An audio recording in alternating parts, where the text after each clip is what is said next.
elle est belle cette ville et qu'elle rayonne de plus en plus, qu'on s'intéresse de plus en plus à elle, que c'est facile d'être soi-même ici. Je pense qu'il y a vraiment un truc de liberté que je ressentais pas ailleurs et que j'adore ressentir aujourd'hui. Je me dis que je suis hyper chanceuse d'être là, que tout ce que j'ai entrepris depuis que je suis arrivée, je suis pas sûre que ça aurait été possible ailleurs. Donc ouais, je suis hyper fière d'être là, hyper fière de dire que je vis à Marseille. Ouais. Vous écoutez Marseille Créative, je suis Clémentine Roux, votre hôte. Dans ce podcast, découvrez les histoires d'artistes, d'artisans, de chefs, de designers, mais pas que. Vous entendrez des personnes engagées, marseillaises d'origine ou d'adoption, connues ou moins connues, qui font bouger Marseille grâce à leurs mains, leurs yeux et leur cœur. Bienvenue dans Marseille Créative, le podcast qui met en lumière les créatives et les créatifs marseillais.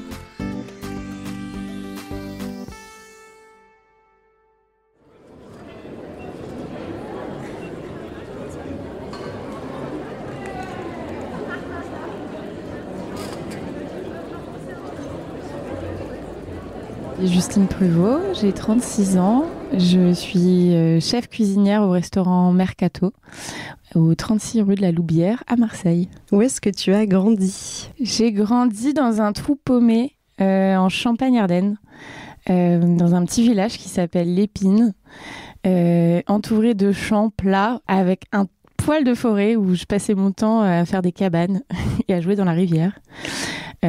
Après, à l'adolescence, c'était un peu plus compliqué parce que je m'ennuyais fort. Après, c'était chouette d'être à la campagne, voir, on va dire, les saisons. Je pense que ça a développé mon imagination parce que quand on s'ennuie, on est obligé de s'inventer des vies.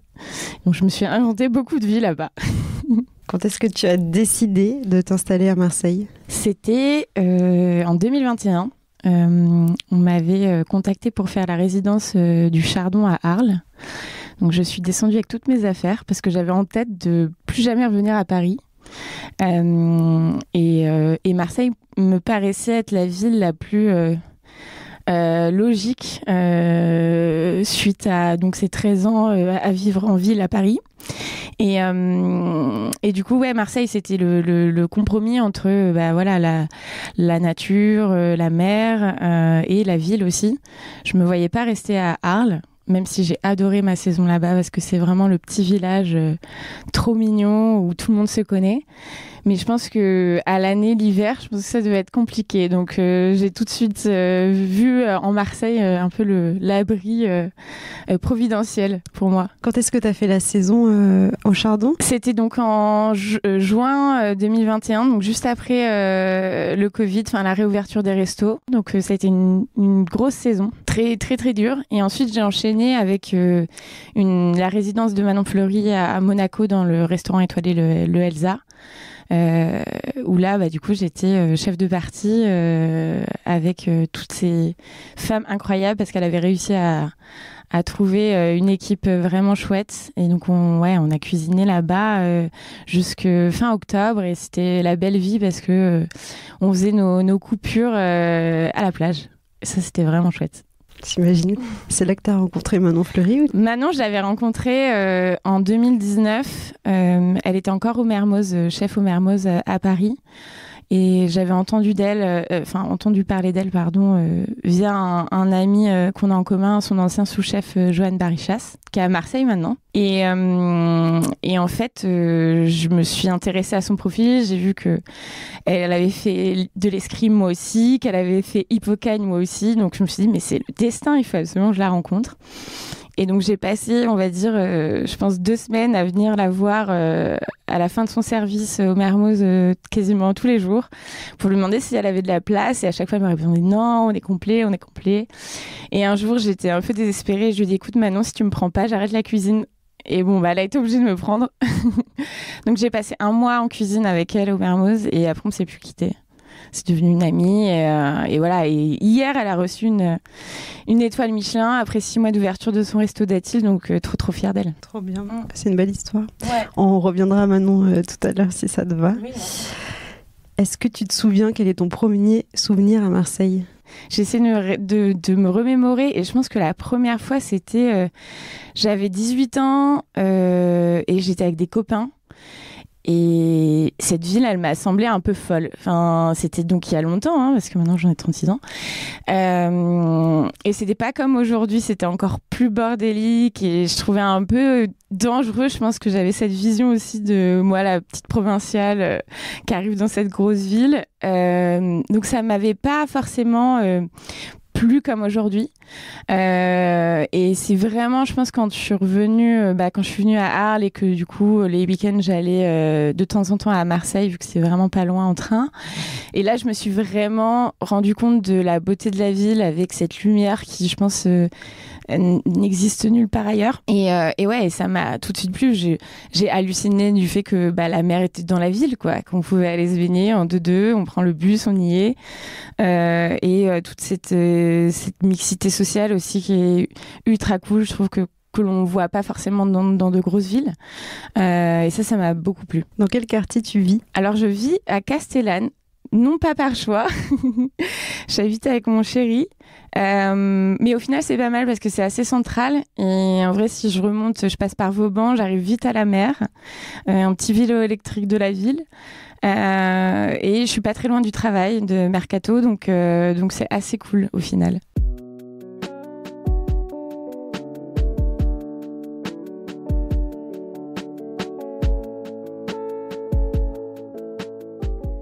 Je suis cuisinière, chef cuisinière.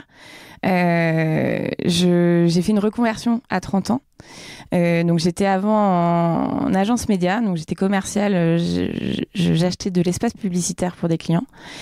Et à 30 ans, j'ai commencé, ça faisait plusieurs années que je commençais à me dire que j'étais pas vraiment alignée avec mes valeurs. Je faisais mes courses au petit marché, aux petits producteurs. Je faisais attention à ce que je consommais. J'achetais pas de la fast fashion.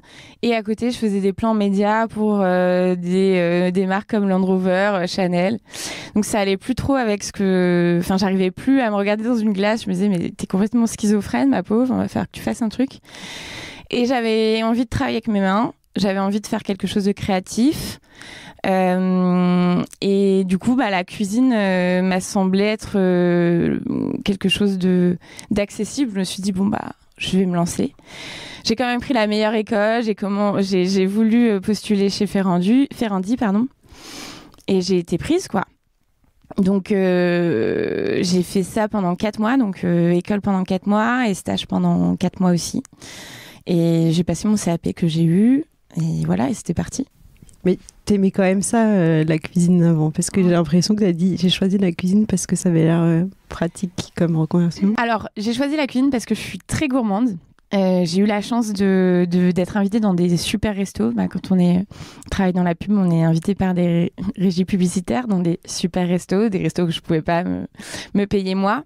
Je pense que ça a vachement développé ma vision de la gastronomie parce que petite, mes parents, on n'allait pas souvent au resto, ou alors c'était vraiment occasionnel pour des anniversaires ou autre, mais c'était vraiment pas dans notre culture de famille.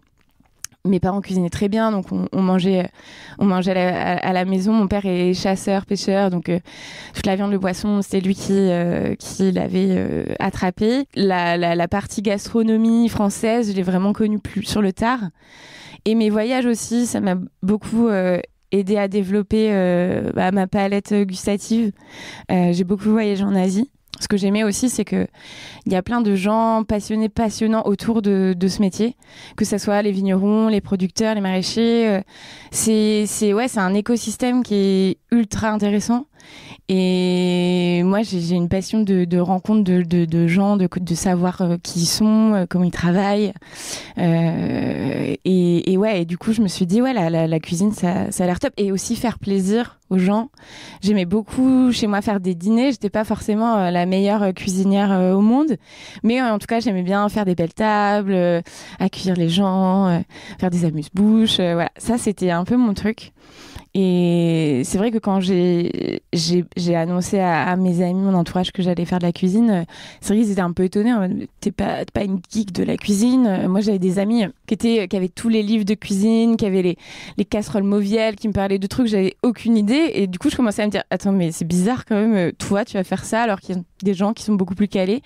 Mais au final, c'est les gens qui osent faire qui, voilà, après, je me suis mis dedans et j'ai appris comme n'importe qui. Comment tu définirais ton style de cuisine, ton univers ? Je pense que c'est une cuisine déjà 100% végétale. Donc à Mercato, je propose que des assiettes végétales. Je pense que ma cuisine, c'est une cuisine nourricière. Avant tout, je veux que les gens se régalent avec les légumes. Je veux leur montrer, c'est assez politique en fait. Je vais leur montrer que on n'est pas obligé d'avoir de la protéine animale pour on va dire que le repas soit génial. Et ma cuisine, elle est poétique, graphique. Je peux pas envoyer une assiette si je la trouve pas belle.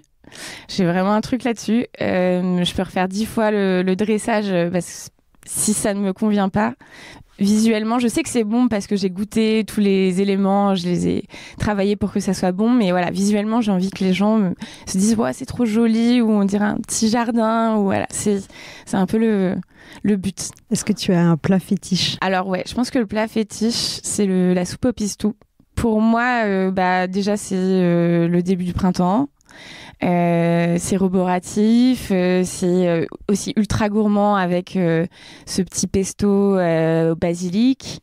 Et c'est le premier plat typique, on va dire, de la région que j'ai osé faire quand j'étais en résidence au Chardon et que j'ai refait à Mercato pour l'ouverture. J'ai fait que de la soupe au pistou le premier jour d'ouverture.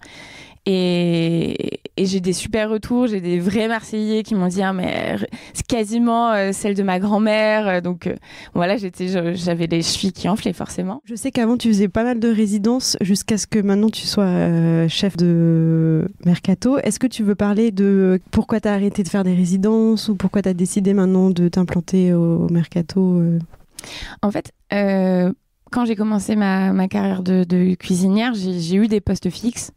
J'étais chef de partie à Dacha avec Alexia Duchesne. Ensuite, j'étais seconde pendant 1 an auprès de Alcida Vulbo au restaurant Bonaventure à Saint-Ouen. Et donc, quand je suis arrivée dans le sud, donc j'ai fait ma résidence et j'ai enchaîné ensuite avec Manon. Mais je suis arrivée à Marseille, il n'y avait pas vraiment beaucoup de restos implantés. C'était le tout début. On va dire qu'il y avait la mercerie Livingstone, mais l'IMAT, mais voilà, c'est des équipes complètes et je me voyais pas encore une fois gratter à la porte. Donc je me suis dit je vais travailler pour moi, c'est-à-dire que je vais devenir chef privé au début au final. J'ai eu la chance d'avoir des contacts assez rapidement pour cuisiner pour des gens très très riches, les 1% de la population française.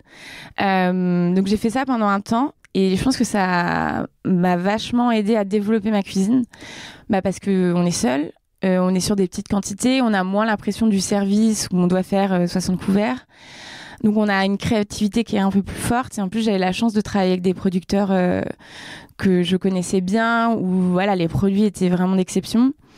J'avais aussi un budget qui pouvait me permettre de toucher des cèpes, des truffes, du homard, des choses que forcément en resto classique on n'a pas forcément, en tout cas si on travaille pas en étoilé. Et je pense que ça m'a vachement plu. Et oui, en fait c'était une histoire de trouver un peu sa place. Donc ça a été le plus simple pour moi de bouger, de voyager. Mais quand Fred Semerjian, qui est mon pote et patron du Mercato, m'a proposé d'ouvrir la cuisine, j'ai pas hésité une seule seconde parce que c'était mon pote et que je m'étais dit que je travaillerais pas pour quelqu'un que j'estimais pas. Et aussi j'avais besoin d'une stabilité pour justement aller plus loin dans ma cuisine, dans mes plats, parce que c'est vrai que quand on est chef privé, on essaye toujours de changer de menu. Je crois que j'ai pas fait le même menu pendant 1 an. Je changeais vraiment 2 fois par jour, donc midi soir. Donc ça m'a plu de me dire que je pouvais avoir un lieu où voilà, c'était chez moi et où je pouvais faire mes fermentations, faire mes tests, voilà. Ça c'était aussi sympa. Et aussi, on va pas se mentir, hein, avoir un salaire qui tombe à chaque fin de mois, c'est quand même plus cool que de un peu stresser, savoir ce qu'on va faire le mois prochain, si on va gagner plus, moins. C'est un peu le revers de la médaille d'être chef indépendant.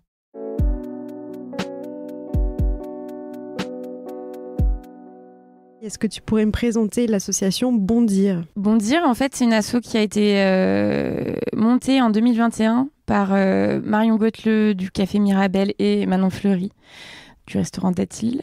En fait, Marion avait témoigné dans le M Magazine suite au MeToo de la restauration. Elle avait été sollicitée par plusieurs lycées pour venir témoigner auprès des élèves et elle en a parlé à Manon et elles se sont dit mais en fait c'est peut-être ça qu'il faut qu'on fasse, faire de la prévention auprès des jeunes. Et en gros elles ont un peu réuni toutes leurs copines chefs et non chefs, parce qu'il n'y a pas que des femmes déjà et des femmes dans la restauration. Donc il y avait aussi journalistes culinaires, personnes qui travaillent dans la com. Et donc on s'est retrouvés tous et toutes autour de cette table et on a créé Bondir. Et maintenant, ouais, ça va faire 3 ans que ça existe. Et depuis octobre dernier, je suis présidente de l'association. Et notre mission, donc, c'est de faire de la prévention auprès des écoles pour lutter contre les violences sexistes et physiques dans le milieu de la restauration. Et maintenant, on a un autre pendant de l'asso où on est en train de le développer, où on essaye d'accompagner les restaurateurs, les managers dans un management positif, bienveillant, où on essaie de leur donner les clés pour éviter de monter en pression, parce qu'on le sait, hein, la restauration, c'est beaucoup de charge mentale, beaucoup de stress, et c'est pas forcément les personnes qui sont mauvaises, mais elles ont beaucoup à gérer et parfois déborder et peuvent sortir de leur gonds. Donc on essaye de les accompagner sur comment créer un environnement plus propice à la création et l'épanouissement aussi de leurs équipes. Comment vous faites ça ? Parce que vous êtes 3 chefs, donc j'imagine que vous n'avez pas trop le temps. Alors on est plusieurs, en vrai, on est une 50aine de bénévoles. Et en fait, on est implanté un peu partout en France. Donc, pour les interventions dans les différents lycées français, on voit quel bénévole est le plus près. Mais on a un système aussi de formation. En fait, on lâche pas les gens comme ça avec une présentation et ils vont présenter auprès des élèves. Mais on a vraiment un système de parrainage, on va dire, où le bénévole qui a envie de s'investir et faire des interventions vient une première fois pour écouter comment ça se passe, ensuite intervient avec une personne déjà formée et ensuite peut être à son tour formateur. Donc on est en train de faire grossir ces bénévoles qui sont formés pour pouvoir intervenir au maximum. Et sur la partie formation managériale bienveillante, on est accompagné par des professionnels de la formation. On a Foster the People qui est une entité de formation. C'est trois nanas super cool qui nous aident justement à créer ce module de formation. Et on a aussi Caroline Dehaze qui est l'ancienne cofondatrice de Nous Toutes, qui a été aussi un grand... l'idée, quand on a fondé Bondir, on s'est vachement inspiré de cet asso collectif, nous toutes, qui nous aide aussi sur cette partie formation. Donc, on a un peu des marraines bienveillantes au-dessus de nous qui nous aident à nous développer.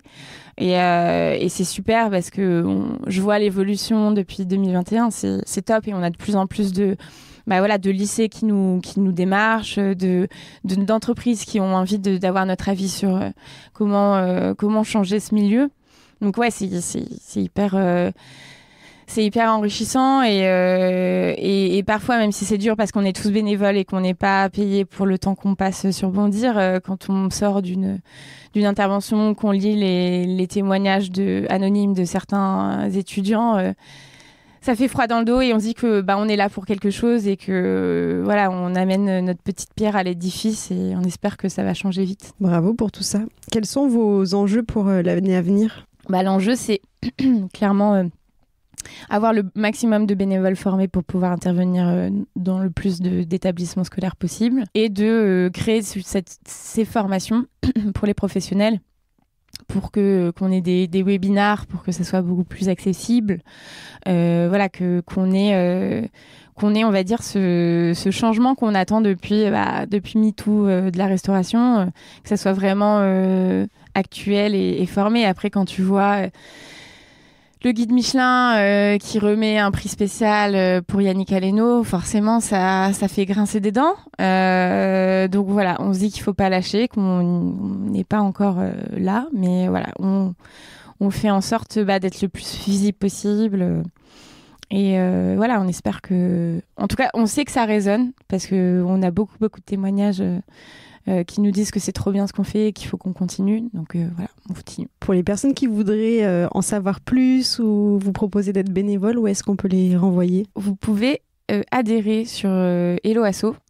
Tapez Bondir et vous nous trouvez. Et ensuite, il suffit de nous envoyer un mail sur l'adresse de Bondir et nous dire voilà, je suis dispo, je suis chaud pour vous aider, j'ai du temps. Et après, la personne qui gère les mails vous répond, vous appelle pour savoir quelles sont vos compétences et quels sont les différents pôles dans lesquels vous pouvez participer. Je mettrai les liens en description de l'épisode. Est-ce que vous avez au niveau financier, vous avez des subventions quand Alors ça, c'est un point, le nerf de la guerre. Non, on a l'entrée d'argent, on va dire, dans l'asso, c'est les adhésions et les formations, les interventions auprès des écoles qui sont payantes. C'est quasiment rien, mais c'est 100 € pour les écoles publiques et 150 pour les écoles privées. Mais là, on a une personne... dans l'asso qui gère cette partie subvention recherche de fonds. Donc là, on est dans la création du dossier type qu'on va pouvoir envoyer dans les différentes institutions pour trouver des fonds. Mais non, c'est quelque chose qu'il faut qu'on accélère, ça c'est sûr. Est-ce qu'on pourrait juste potentiellement adhérer et pas être bénévole En fait, c'est possible juste d'adhérer, ça veut dire que vous nous soutenez. Si vous n'avez pas le temps, c'est OK. Et dans ce cas, on prend pas de votre temps en plus de votre argent. On prend juste votre participation, ce qui est déjà énorme. Mais ouais, non, on n'a pas encore de subvention de l'État pour l'instant.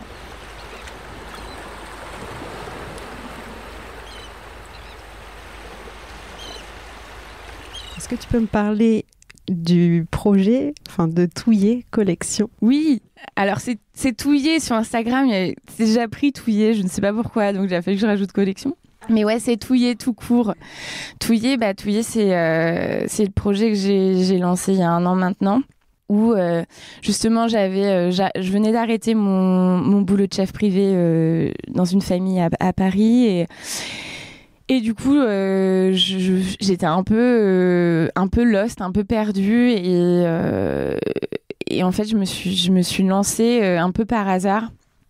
En faisant En fait, j'avais déjà raconté mon projet Touillé à Lou Thomas, donc Simone et Lou, la céramiste avec qui on a fait la première collaboration. 1 an auparavant, on s'était vu, je me souviens, parce que c'était le 14 février, jour de la Saint-Valentin. Je ne sais pas pourquoi on était toutes les deux attablées au Café de la Muse. Et je lui parle de cette idée de collaborer avec des artisans, céramistes en l'occurrence, pour créer des plats, des objets... d'art de la table en lien avec mes recettes.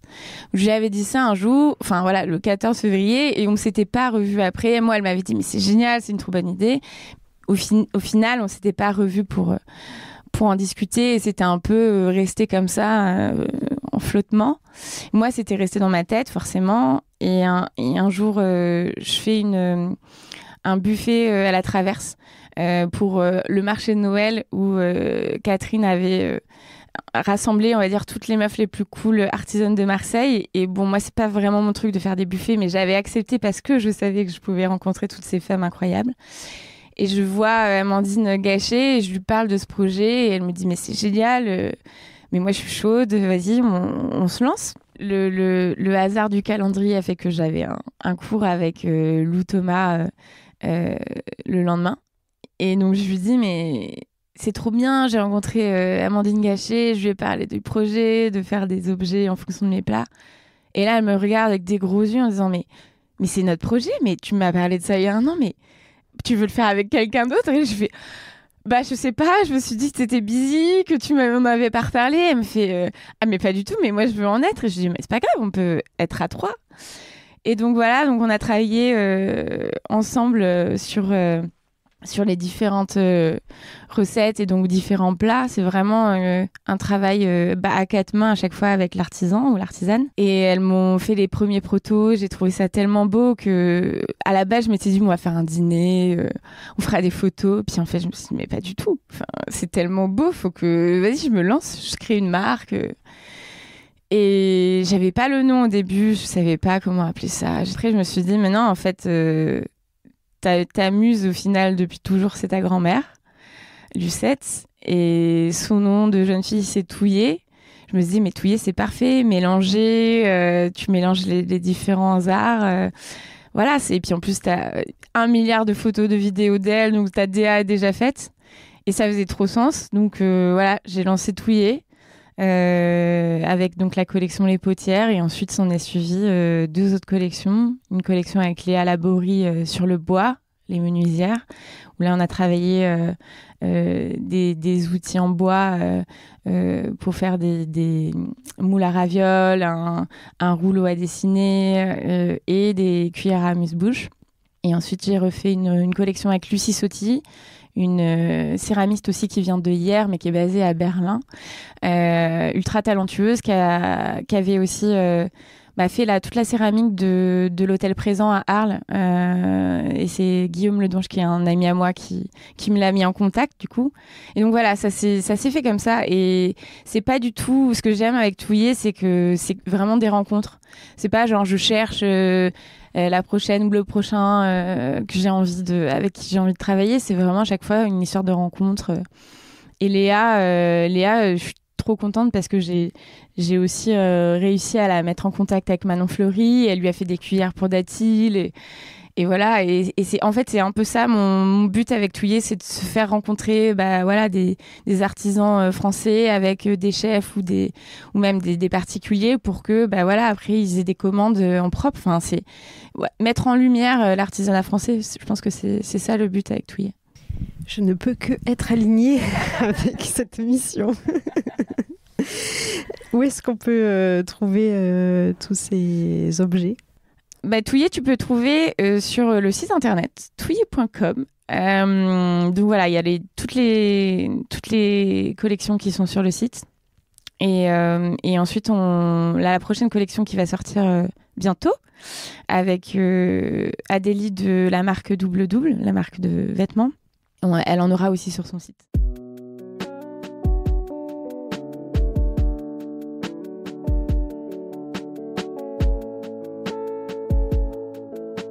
Est-ce que Marseille nourrit ta créativité ?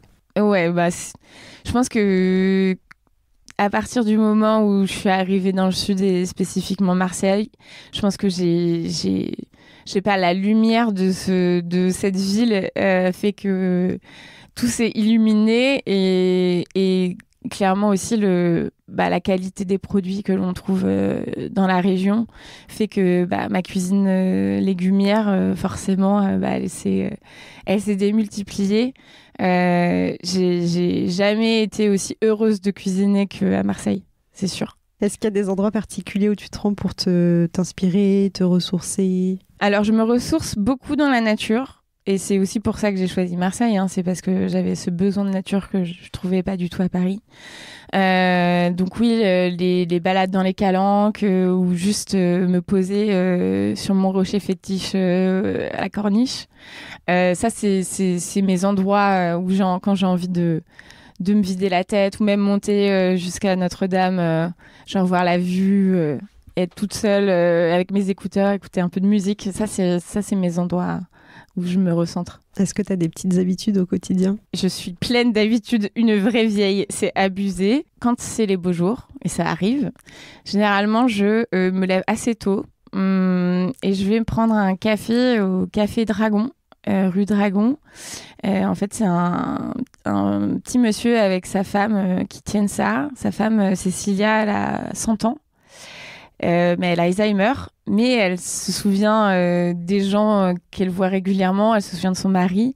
Donc je vais prendre un café là-bas, parce que elle me fascine. Comme Lucette, elle est pas près de moi, c'est un peu ma grand-mère de substitution. Donc je vais prendre mon petit café là. Et ensuite, je prends mon vélo et je vais jusque chez Bagna. Je me prends un Bagna et ensuite je file sur la corniche et je me mets sur le petit rocher et je bronze jusqu'à 15h. Après, je rentre chez moi, je prends ma douche et je vais au travail. Voilà, c'est ma routine. C'est ma routine de l'été. Et en hiver, je suis plus à prendre des cafés avec des copines au café de la banque ou à la Muse. Voilà, ça c'est un peu plus chill l'hiver, mais c'est vrai que l'été, j'ai ce truc de café, bagna, plage et c'est bon.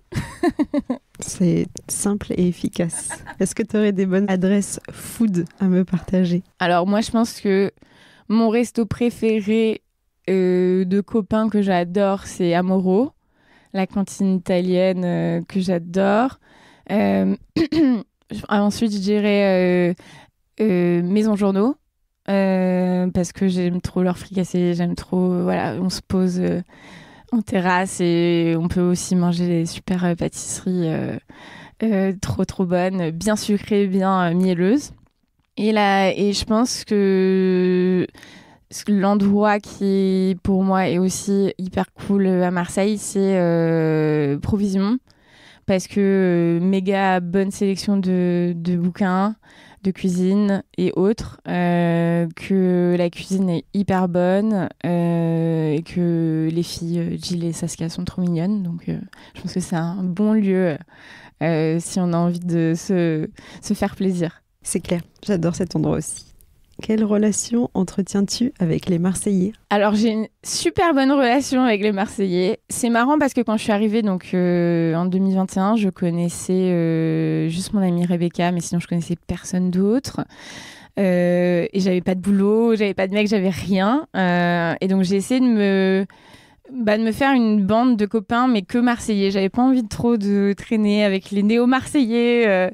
Je me suis dit, non, mais s'il faut que je sois vraiment intégrée, il faut que je sois qu'avec des Marseillais. Et j'ai eu de la chance parce que Fred Semerjian, qui est un vrai Marseillais, avait sa cave Wine Sucker, donc rue de la Loubière. Et je ne bois pas d'alcool, mais je passais littéralement tout mon temps là-bas. Et donc, j'ai rencontré tous mes amis marseillais parce que c'était vraiment le repère, la petite cave à vin nature que tous les vrais Marseillais connaissaient. Donc, je me suis fait ma petite bande là-bas. Donc, j'ai une bonne relation avec les Marseillais et le fameux couple du Café Dragon que j'ai rencontré tout de suite à mon arrivée à Marseille. Qu'est-ce qui te rend fière d'habiter ici? J'ai envie de dire que Marseille, c'est tu l'aimes ou tu la détestes. Donc, je me suis hyper fière de l'aimer. Je sais pas comment dire, mais je me dis, voilà, je dois être spéciale. Je dois avoir un truc en plus qui fait que j'aime véritablement cette ville. Non, ça me rend fière parce que je trouve qu'en plus, elle est belle, cette ville, et qu'elle rayonne de plus en plus, qu'on s'intéresse de plus en plus à elle. Que c'est facile d'être soi-même ici. Je pense qu'il y a vraiment un truc de liberté que je ressentais pas ailleurs et que j'adore ressentir aujourd'hui. Je me dis que je suis hyper chanceuse d'être là, que tout ce que j'ai entrepris depuis que je suis arrivée, je suis pas sûre ça aurait été possible ailleurs. Donc ouais, je suis hyper fière d'être là, hyper fière de dire que je vis à Marseille. Ouais. Qu'est-ce qui te révolte? J'ai écouté dans tous tes podcasts que tout le monde disait les poubelles. Je ne peux que valider. Ouais, je pense que il y a ça, il y a donc incivilité totale niveau tri des déchets. Et aussi, il y a quand même sur la route beaucoup d'agressivité. J'ai un problème avec les Marseillais et leurs voitures. J'aimerais que cette ville, sans tomber dans le cliché Hidalgo et tout ça, mais il y a quand même une grosse place de la voiture à Marseille. Je trouve ça hyper dommage parce que, en fait, cette ville, elle devrait être quasi piétonne, pour vraiment pleinement la ressentir. Je pense que ça serait magique d'avoir moins de voitures à Marseille. Est-ce qu'il y a des figures marseillaises qui t'inspirent ? Bah du coup, j'ai déjà beaucoup parlé de lui, mais Fred Semerjian, qui est pour moi la personne marseillaise qui m'inspire le plus. Il est dans le vin nature depuis 20 ans, avant que ça soit cool. Il connaît tous les vignerons, mais il fait aucun salon. J'étais le week-end dernier à l'Abîme, Arles, quand je disais que j'étais de Mercato. Ah oui, Fred, mais il est où Fred ? Mais non, mais il vient pas, ça. C'est pas son délire du tout. Les verres qu'il propose à Mercato sont tellement pas chers, alors que c'est du Jean-Yves Perron, c'est des grosses quilles qui à Paris sont sur table hors de prix. Ce que j'aime chez lui, c'est qu'il veut rendre accessible le vin nature pour tout le monde, et c'est ce qu'on fait aussi dans le prix des assiettes à Mercato. On n'est vraiment pas cher. On voulait pas avoir des prix parisiens, même si c'est tentant, même si c'est faisable, parce qu'il y a de plus en plus de Parisiens avec les touristes, etc. Mais on avait envie que justement les vrais Marseillais puissent venir et aussi goûter à la cuisine et goûter à ce vin merveilleux. Donc ouais, je dirais Fred. Belle déclaration d'amour, dis donc. C'est l'heure du portrait chinois à la sauce marseillaise. Si tu étais une odeur. Ah oui, l'odeur de la pizza. Des camions de pizza partout dans cette ville. J'adore. Fan, tellement fan de cette odeur. On se croirait à Naples parfois. Si tu étais un son. Je pense que ça serait le cri de la mouette quand elle chasse les gros rats qui traînent partout à Marseille. Si tu étais un goût. Le sel qu'on a sur la peau après avoir passé des heures et des heures au soleil à se baigner dans les calanques ou sur la corniche. Comment tu décrirais la ville à quelqu'un qui n'a jamais mis les pieds ici ? Alors, je dirais que c'est un gros bordel, mais avec une énergie incroyable, une sensation de liberté que je pense que tu as nulle part ailleurs. Si tu devais quitter Marseille, qu'est-ce que tu regretterais ? Non, mais impossible. Je ne veux pas quitter Marseille. Qu'est-ce que je regretterais ? Je pense vraiment c'est la mer à deux pas. Ça, c'est vraiment le truc qui je peux plus vivre dans une ville où il n'y a pas la mer à côté. Est-ce que tu aurais un message à faire passer aux auditeuristes de ce podcast ? Soutenez Bon Dire. Si vous êtes un peu attentif aux choses qui se passent dans le milieu de la restauration, nous soutenir pour que ça change et qu'il y ait de moins en moins de violence et qu'il y ait de plus en plus de restos où il fait bon vivre au-delà de ce qu'il y a dans l'assiette. Et intéressez-vous à Touiller parce qu'il y a des super pièces encore dispo sur le site. Où est-ce que les auditeuristes peuvent te retrouver en ligne sur Instagram ? Alors sur Instagram, Justine Pruvot, hyper simple à trouver. Et voilà, Touiller aussi, collection, puis j'étais obligée de mettre. Donc vous pouvez me retrouver là-dessus. Et Mercato, du lundi au vendredi, de 18h à 23h30. Merci d'avoir écouté cet épisode jusqu'au bout. N'hésitez pas à le partager autour de vous et à mettre 5 étoiles sur Spotify et Apple Podcasts. D'avance, un grand merci pour votre soutien et je vous donne rendez-vous dans 15 jours pour un nouveau portrait marseillais. À bientôt!